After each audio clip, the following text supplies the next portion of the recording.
નમસ્કાર વિદ્યાર્થી મિત્રો, સેલ સ્ટ્રક્ચર ઓફ ફંજાઈના આ વિડીયોમાં હું વિશાલ મુલિયા આપ સર્વેનું હાર્દિક સ્વાગત કરું છું. આ અગાઉના વિડીયો એટલે કે યુનિટ 5 એન્જિયોસ્પમ્સ એન્ડ જિમ્નોસ્પમ્સ તેમજ યુનિટ 1 આલ્ગીના બધા જ વિડીયો ઓલરેડી અપલોડ થઈ ગયેલા છે. આપ એ યુટ્યુબ પર જોઈ શકો છો. અહીં આપણે જેની ચર્ચા કરવાના છીએ that is topic cell structure of fungi. એ યુનિટ 2 એટલે કે ફંજાઈમાં આવે છે, semester 3 botany to be precise. So welcome to Vigyan with Vishal Mulia, welcome to biology with Vishal Mulia and to be precise botany with Vishal Mulia. Welcome. અહીં આપણે જે ફંગલ સેલ સ્ટ્રક્ચરનું સ્ટડી કરવાના છીએ એમાં સેલ વોલ, પ્રોટોપ્લાસ્ટની અંદરના ભાગમાં આવેલું એટલે પ્રોટોપ્લાસ્ટની સાથે જોડાયેલું સેલ મેમ્બ્રેન, સાઇટોપ્લાઝમ, સેલ ઓર્ગેનાલિઝ, એમાં endoplasmic reticulum, mitochondria, Golgi apparatus, વાક્યોલ, ઇન્ક્લુઝન્સ અને છેલ્લે ન્યુક્લિયસ. આ બધી બાબતોની ચર્ચા કરશું અલોંગ વિથ રિબોસોમ્સ. જે ઇન્ક્લુડ થતું એ બધું આપણે સ્ટડીમાં લઈ લેશું. જનરલ આપણે પહેલાં આઉટલાઇન ચર્ચા કરી લઈએ તો ફંજાઈ આર યુકેરિયોટ્સ અને યુકેરિયોટ્સ હોવાના કારણે એમાં કોમ્પ્લેક્સ સેલ ઓર્ગેનાઇઝેશન જોવા મળે. એટલે કે એની અંદર મેમ્બ્રેન બાઉન્ડ ઓર્ગેનાલિઝ જે બધી છે, ટ્રુ ન્યુક્લિયસ અને બાકીના બધા જે મેમ્બ્રેન બાઉન્ડ ઓર્ગેનાલિઝ જોવા મળે. ડીએનએ છે એ હિસ્ટોન પ્રોટીનની સાથે રેપ થયેલું પણ જોઈ શકાય છે. અલબત્ત આપણે નરી આંખે આ કશું નથી જોઈ શકતા. We are suppose to go through biochemical and microbiological studies or micro level studies. Unlike plant cells, here there is no chloroplast, no chlorophyll. પ્રકાશ સંશ્લેષણની પ્રક્રિયા કરતા નથી. Many fungi is displaying very bright color, beautiful color. જોઈને આપણને ખાવાનું મન થઈ જાય, પણ આને ન ખવાય, મરી જાય. બધા મશરૂમ્સ ખાઈ શકાય તેવા હોતા નથી. ઓલ મશરૂમ્સ આર નોટ ઇડિબલ, એટલે બધા ખાધેબલ નથી. એમાં આ જે એકદમ બ્રાઇટ કલર એમેનિટા દેખાય છે, it is not at all edible. એને ખાવ તો ઉકલી જાઓ. Many fungi is displaying very bright and beautiful color that is ranging from red to green to black. અલગ અલગ સિચ્યુએશનમાં અલગ અલગ કલર ધરાવતી અલગ અલગ સ્પીસીસ હોય છે. હવે આપણે એની કોષ દિવાલથી એક એક ભાગની શરૂઆત કરીએ. Fungal cell wall is composed of different material in a different group, and there is even the difference between the species of the same group. એટલે ફાઇકોમાઇસેટિસ, આસ્કોમાઇસેટિસ, બેસિડિયોમાઇસેટિસ, ડ્યુટેરોમાઇસેટિસમાં થોડો ઘણો તફાવત જોવા મળતો હોય છે. ઇન મેજોરિટી આપણે જનરલ વાત કરીએ તો there is lacking of cellulose and it is containing ચિટીન. ઘણા લોકો કાઇટીન કહે છે. Whatever you say, it is after all fungal cellulose અથવા fungus cellulose. Chitin or chitin જે ફંગલ સેલ્યુલોઝ છે, that is not at all strictly identical with the insect chitin or insect chitin. ઇન્સેક્ટના structure કહેવાય છે બે એક જ, પણ બંનેનું બંધારણ છે એમાં જબરદસ્ત તફાવત છે. અહીં જે છે ઇટ ઇઝ હવિંગ N-acetyl group અને glucosamine group, and any general formula C22H54N21 is already there. Electron માઇક્રોસ્કોપમાં આપણે સ્ટડી કરીએ ત્યારે આપણને ખબર પડે કે it is having lot of microfibrillar units, અને એ અલગ અલગ રીતે વેરિયસલી ઓરિએન્ટેડ હોય છે. Microfibrillar unit of chitin is laid down in a layer, and that's why it is giving rigidity, એકદમ મજબૂતાઈ આપે છે, rigidity to the fungal cell wall. of course એટલી મજબૂતાઈ નહીં જેટલી પ્લાન્ટ સેલ્સની ઝાયલમમાં હોય છે, પણ તોય જે કંઈ મજબૂતાઈ છે ફંજાઈની એ આ આડા ઊભા એટલે કે વેરિયસલી અરેન્જડ કાઇટીનના માઇક્રોફિબ્રિલ્સના કારણે હોય છે. It is containing polysaccharides which is known as glucans, એટલે એ કાઇટીનની સાથે ગ્લુકાન્સ આવેલા હોય છે.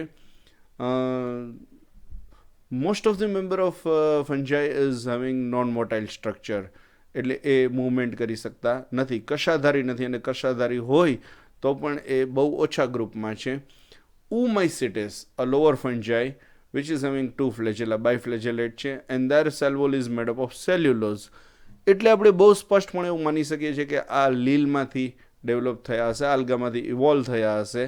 એટલે જે ફ્લેજેલા પણ ધરાવે છે અને cell wall is made up of cellulose, ફંજાઈમાં અપવાદરૂપ છે. પણ એ અપવાદને બાદ કરતાં બાકી બધે આપણને મોટાઇલ સ્ટ્રક્ચર પણ નથી જોવા મળતા અને પ્યોર સેલ્યુલોઝ પણ જોવા નથી મળતું. Functions or importance of this cell વોલની વાત કરીએ તો it is protecting the cell from the desiccation, તૂટી જતું અટકાવે છે. પ્રેડિટર્સથી પણ એ બચાવે છે, એટલે બેક્ટેરિયા કે બીજા ઓર્ગેનિઝમ, માઇક્રો ઓર્ગેનિઝમ એના પર એટેક ન કરી શકે. It is also protecting cell from the osmosis, osmotic લાઇસિસથી પણ બચાવે છે. એ એક જાતની મોલેક્યુલર ચારણી, મોલેક્યુલર સીવ તરીકે વર્તે છે, which is regulating the permeability of molecules. મોલેક્યુલ્સની આવન જાવન જે છે એનું એ કંટ્રોલિંગ કરે છે. It is often containing pigments, અને મેઇનલી મેલાનિન પિગમેન્ટ્સ હોય છે જે અલ્ટ્રાવાયોલેટ કિરણોની સામે એને પ્રોટેક્શન આપે છે, એઝ વેલ એઝ લાઇટિક એન્ઝાઇમની સામે પણ બચાવે છે. It is determining and maintaining the morphology as well as integrity of developing fungal cell, કેમ કે કોષ દિવાલના કારણે એ બધું જળવાઈ રહે છે. Plus it is generating high turgor pressure, પુષ્કળ પ્રમાણમાં પ્રેશર આપે છે કે જેથી ફંગલ સેલ છે એ ગ્રો થઈ શકે, પેનિટ્રેટ થઈ શકે, ઇન્વેડ થઈ શકે અને દૂર દૂર સુધી ફેલાઈ શકે છે. It is protecting fungi against the external osmotic pressure, extreme environment, એ બધાથી એન્વાયરમેન્ટલ સ્ટ્રેસથી સેલ વોલ જે છે એનું પ્રોટેક્શન કરે છે. આ આપણે થઈ વાત સેલ વોલની. Now we are moving to the protoplast, અને પ્રોટોપ્લાસ્ટ જે છે એમાં ક્લોરોપ્લાસ્ટ હાજર નથી હોતું, બાકી બધું હાજર હોય છે. એના અલગ અલગ પાર્ટ વિશે આપણે ઓલરેડી ડિસ્કસ થઈ છે. આપણે એક પછી એકને જોતા જઈએ. સૌથી પહેલું સેલ મેમ્બ્રેન. પહેલાં આપણે સેલ વોલની વાત થઈ હતી, હવે સેલ મેમ્બ્રેનની વાત કરીએ. It is delicate, extremely thin, એકદમ નાની છે, નરી આંખે જોઈ શકાતી નથી, માઇક્રોસ્કોપમાં પણ જોઈ શકાતી નથી. આ તો આપણે રિપ્રેઝેન્ટેટિવ તરીકે અહીં ડ્રો કરીએ છીએ. And it is living membrane. આપણે ઓલરેડી 12થમાં એના વિશે ડિટેલ સ્ટડી કરી ગયા છીએ.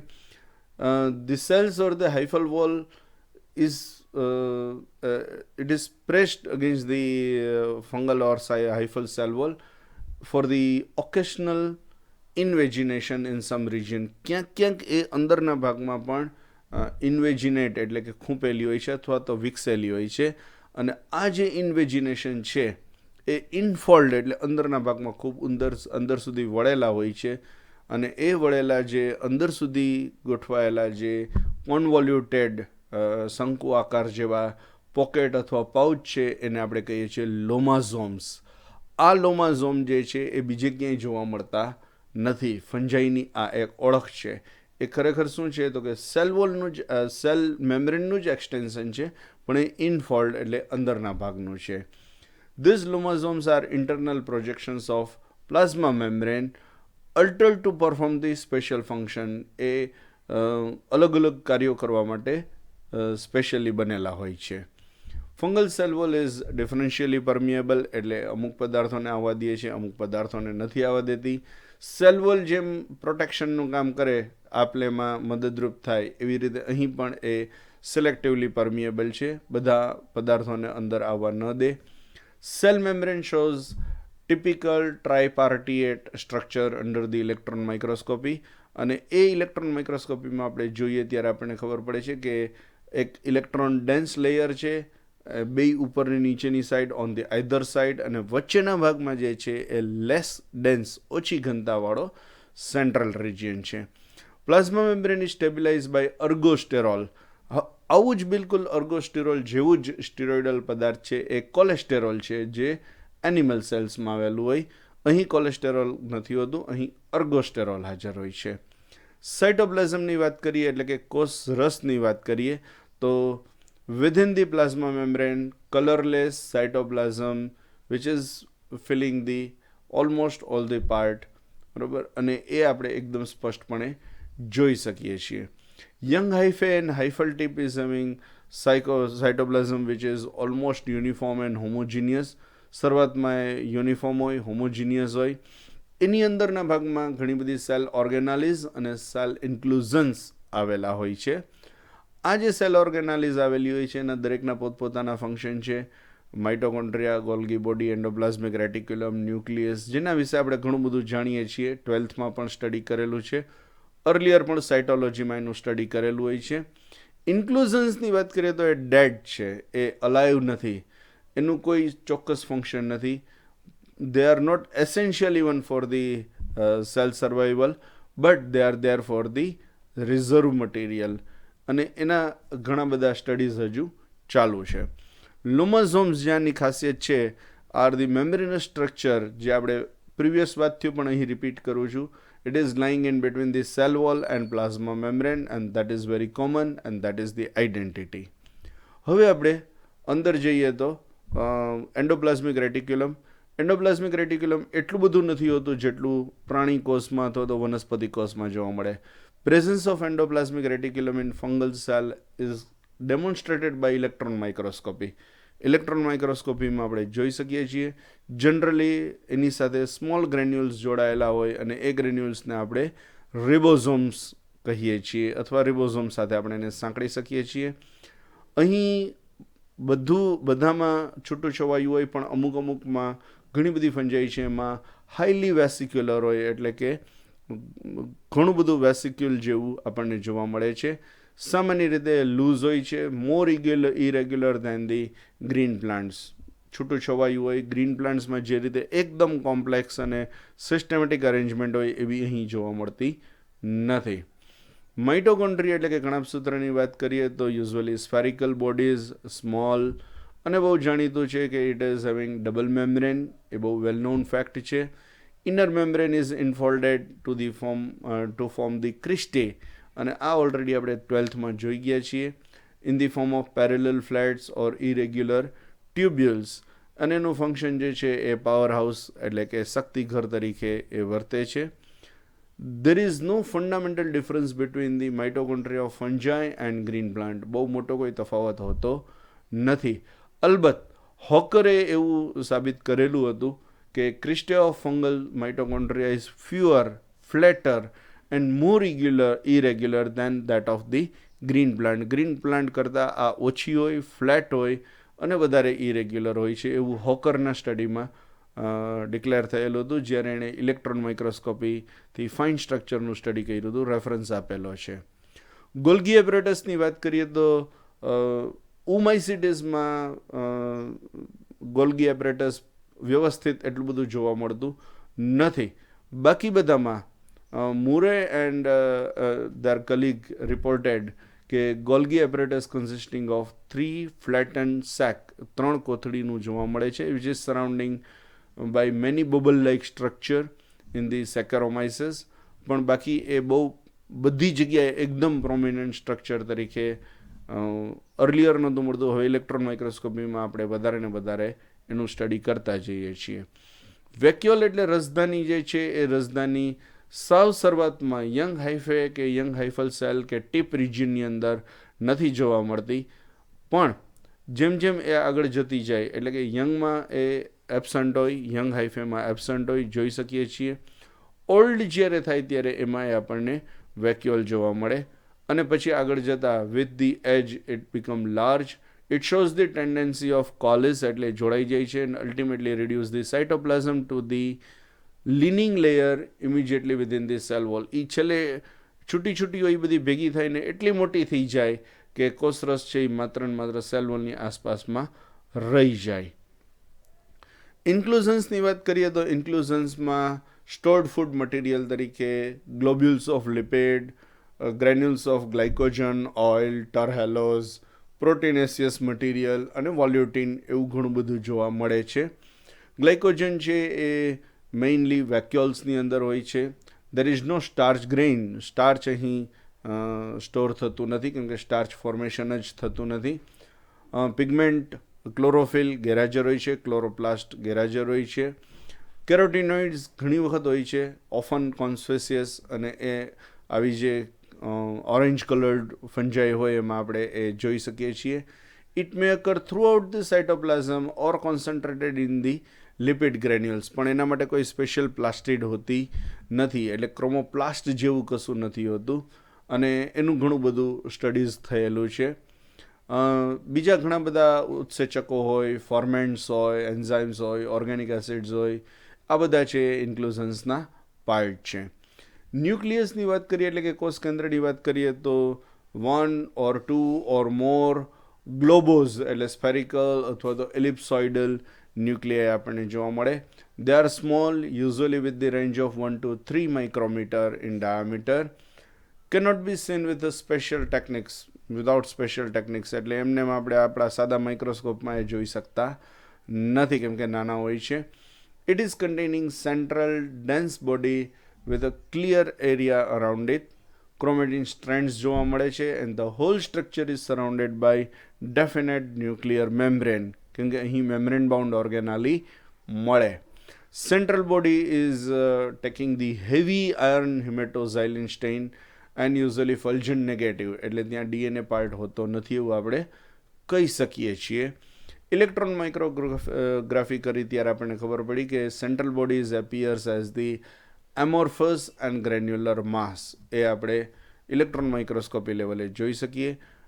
One of the scientist is stating that it is containing RNA પણ એ આપણે એટલું ડિટેલમાં એની શું કામ RNA છે એ આપણે સ્ટડી કરવાની જરૂર નથી. ડ્યુરિંગ ધી ન્યુક્લિયર ડિવિઝન એટલે જ્યારે કોષ કેન્દ્રનું વિભાજન થતું હોય ત્યારે chromatin strands become organized into chromosomes એ રંગસૂત્ર બનાવે which are very small and difficult to count. આપણે આપણા માઇક્રોસ્કોપથી એ કેલ્ક્યુલેટ કરી શકતા નથી. અંડર ધી ઇલેક્ટ્રોન માઇક્રોસ્કોપી જ્યારે આપણે જોઈએ ત્યારે આપણને ખબર પડે છે કે એની ન્યુક્લિયર મેમ્બ્રેન જે છે એનું અંદરનું લેયર છે એ ઇલેક્ટ્રોન ડેન્સ મેટર છે, ડેન્સ મટીરિયલનું બનેલું છે. મિડલ જે છે એ ઇલેક્ટ્રોન ટ્રાન્સપરન્ટ સબસ્ટન્સનું છે અને આઉટર લેયર જે છે એ અગેઇન ઇલેક્ટ્રોન ડેન્સ લેયરનું બનેલું હોય છે. પ્લસ એમાં પોર્સ આવેલા હોય છે કેમ કે મટીરિયલની આપલે થઈ શકે કોષ કેન્દ્ર અને કોષ રસની વચ્ચે. At certain point nuclear membrane is continuous with endoplasmic reticulum જેવું હાયર પ્લાન્ટ્સમાં જોવા મળે એવું જ અહીં જોવા મળતું હોય છે. સો વિથ ધસ ન્યુક્લિયસ સ્ટડીની સાથે આપણે અહીં ફંજાઈનું સેલ સ્ટ્રક્ચર જે છે એનું સ્ટડી પૂરું કરીએ છીએ. Thank you very much. ધન્યવાદ. ખૂબ ખૂબ આભાર. જય હિન્દ. જય ભારત.